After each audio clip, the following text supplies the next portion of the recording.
we will go to Mr. Andrea Marchesani. He is a special advisor of the Order of Malta, the member of the Migrants and Refugees section, and integral human development dicastery of the Holy See. You have the floor. Many thanks, Sister Miriam. Good evening to everyone. It's a pleasure for me to intervene tonight, this afternoon, in my capacity as head of research of the Migrants and Refugees section of the OLC. And my duty today is to link. I would like to thank Michelle for the invitation, all the other speakers, and the Order of Malta. And my duties today is to intervene and to talk about the decent labor, and allow me to use the word that in English all the popes used in or all the documents on in every social document of the church, and they use labor to talk about decent labor. And let me connect it to the pastoral orientation on human trafficking that the section designed and wrote a couple of years ago with the collaboration of many of you that were present in Sacrofano at the consultation and at the conference. And so to start, I will start from the very beginning.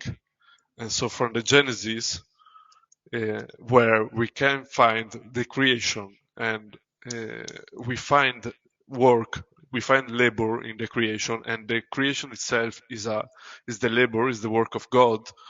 And in the creation, during creation, God entrusted the care and the cultivation of earth to the creatures. So here we have the first factor, the first data, that the creation, the work, is not an absolute dominion of man over creation, but it respects the will of God and the other creatures. So work, labor cannot be an idol, cannot be a dominion, and this is the point of the original sin and of the dominion, is the exploitation of others, of the other creatures and of creation.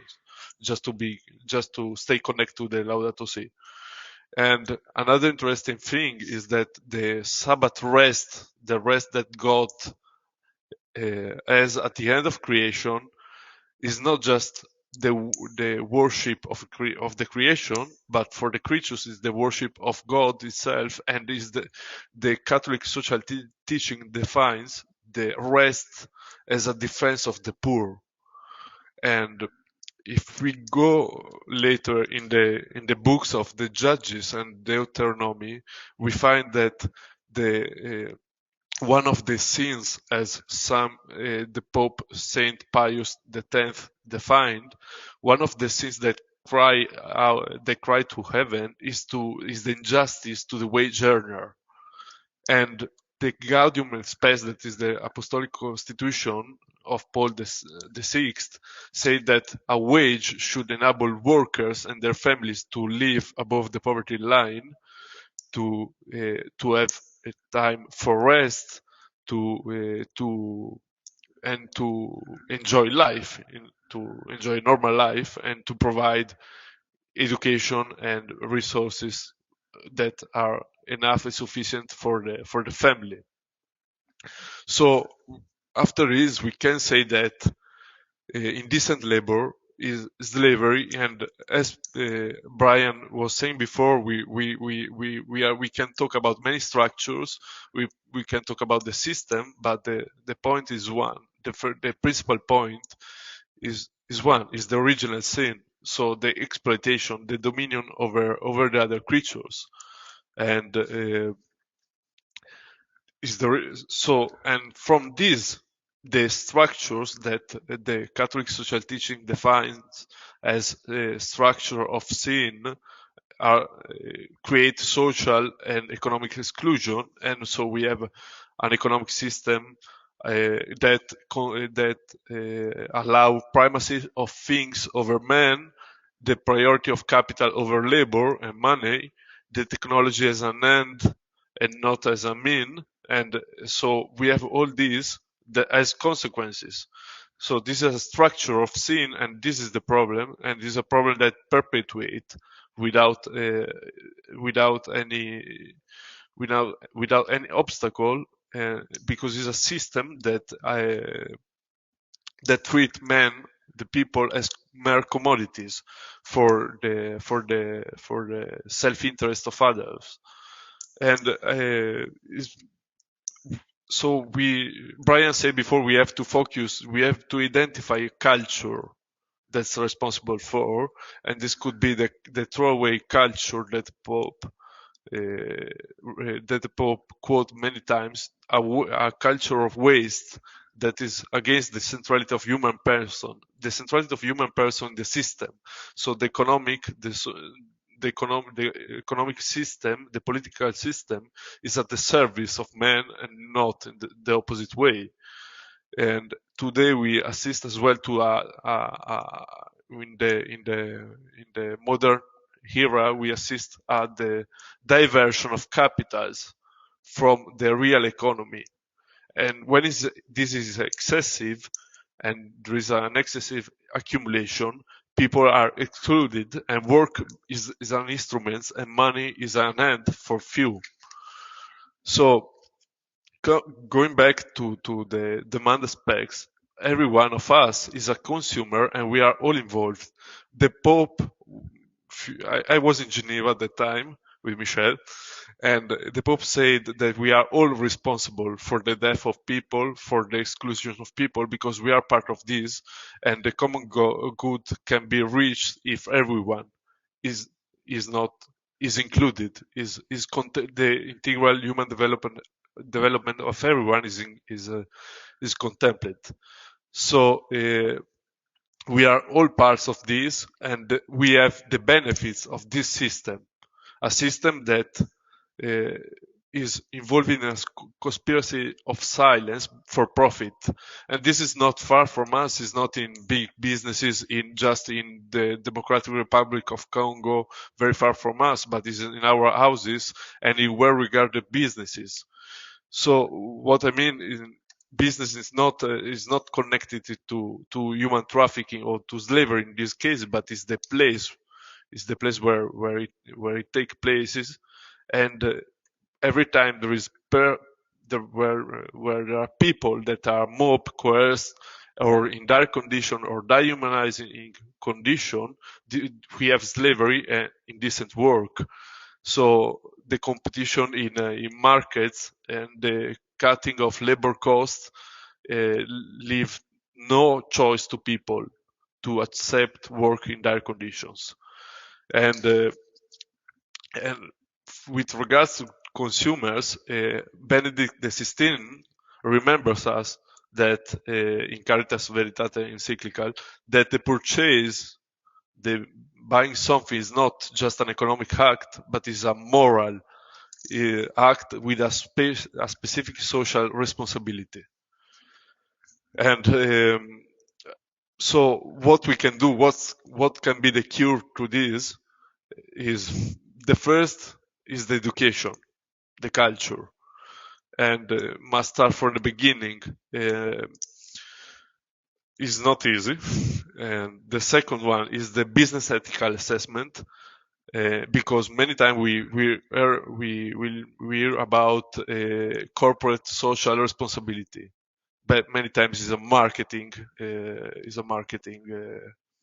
it's part of marketing of public relation of a company, and there is not effective, and they still look only to efficiency. That is a different thing. And we change paradigm. We have to change paradigm, and this is what the social teaching of the church arrived in the industrial after the industrial revolution, assisting to the condition of workers all around the world, and try to say something about, like, co-participation, a control on the market, on the system, but of course a free initiatives, but together, not one or the other one alone.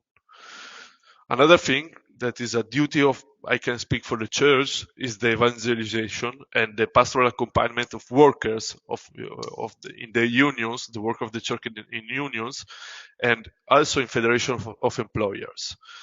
And a fifth element could be the family defense, because the family is a filter to the system, is the first cell of community, and allow people to filter the system, the economic system, the cultural system, very well spread in this time with the globalization as a globalization of indifference.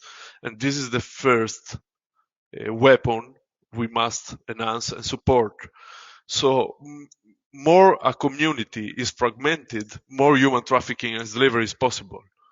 The individualism can grow without any obstacle, and people are not defended by the community or by family. For instance, we have indecent work, indecent labor, and slavery are not very far from us, as I said, but also in very well regarded businesses where young professionals arrived. Sometimes they finish to work very late. They don't have a life, but if they don't do that, they cannot grow. They cannot grow professionally. They have mobbed and coerced by employers. So I would like to add that slavery and indecent labor sometimes is also on voluntary basis and not only on coercion. And another thing I would like to highlight is in this time of pandemic, where technology was so invasive in our life, in our work life.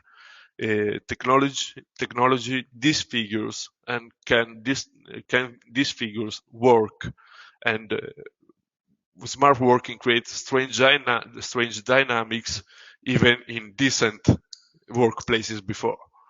And so I would like just to conclude with Saint Thomas that labor is just not a thing to I find the quotation here. I lost it.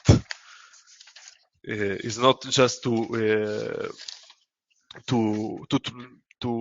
earn money, but is part of the very nature of man. The labor is a good thing for man, a good thing for humanity, because man with work not only transform nature, adapting it to its own needs, but he also achieves fulfillment as a human being, and indeed, in a sense, become a more human being. Decent labor is a requirement for the achievement of the common good. Many thanks.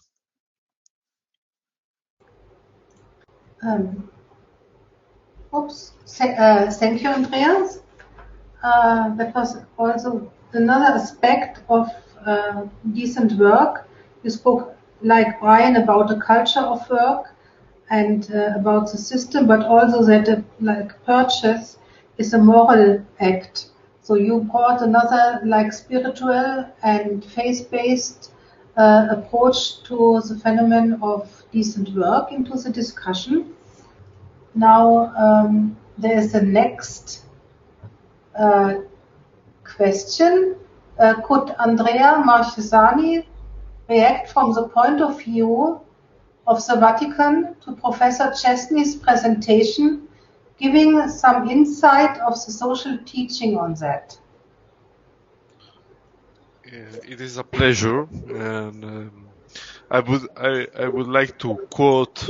I would like to mention that Caritas in Veritate encyclical by Benedict XVI there were many parts on this issue of the problems of the regularization and the anarchy, if I can use this word, that is in financial system. So the problem is, Pope Benedict said this, that when everything become subservient to existing economic and financial system, and they don't correct the dysfunctional aspects. And in 2018, my dicastery, the dicastery for integral for developing for integral human development, together with the Congregation for the Doctrine of the Church, issued a document that is the Latin name is Economiche and Pecuniarie Questiones, and there is a chapter on this. And if I may, we can synthesize saying that it starts with like I said before, the money is a good instrument to one's freedoms and expand one's possibility, but it can easily turn against men. So the financial dimension of the business world, with the access to the stock exchange of companies, can have negative consequences. Virtual wealth, mainly characterized by speculative transaction, attracts indeed excessive amounts of capital diverted from circulation within the real economy. Capital accumulation is gradually transforming work into instruments and money into a hand. The result is the spread of a culture of waste, marginalizing great masses and depriving them of decent labor. So basically, I cannot add very much on this part. The Pope, I don't want to make comparisons, but Professor Chesney and the Magistery of the Church spoke on this issue many times in history, and since the first encyclical of Leo the 13th, the Rerum Novarum, and all the social documents of the Church, we can focus all this modern phenomenon, like the phenomena we had before 2 centuries ago, are they correspond to the same logic. Today I would like to say that I see that there is a escalation of power because of not only for technology, but because everything is not many things are not real and are in the web, are in a system that you cannot touch. And if before the problems were in the real economy, today we assist to a different phenomenon that is much more powerful and much more difficult to control. Thank you. I think it is time to wrap up. I would like, there are two questions, and I think they are the questions of the world, and maybe everybody of you could say one sentence to answer it, because with this you will answer all the problems. So the first question is, what needs to happen and where are the roadblocks? One sentence. Whoever wants to start. If I may, like Brian said, demand. So the problem of demand is we have to change the paradigm, and so we need education. What I said before, the cure is education, is evangelization on Catholic perspective, and the family empowerment. Because if we empower family, we empower workers, and through family pass education, and so the system is, everything is connected, and it's not an easy thing, but we have to work on this, I think. If I may add a thing, I would like just to say that labor is for men and not men for labor. And so what we see today, that many people are that they voluntarily get coerced by themselves or by their work because they want to reach something, and we can call that self-realization, success, all of these. But what we are called in this life is the realization of is our realization through the relations with others, not through ourselves and not through our labor.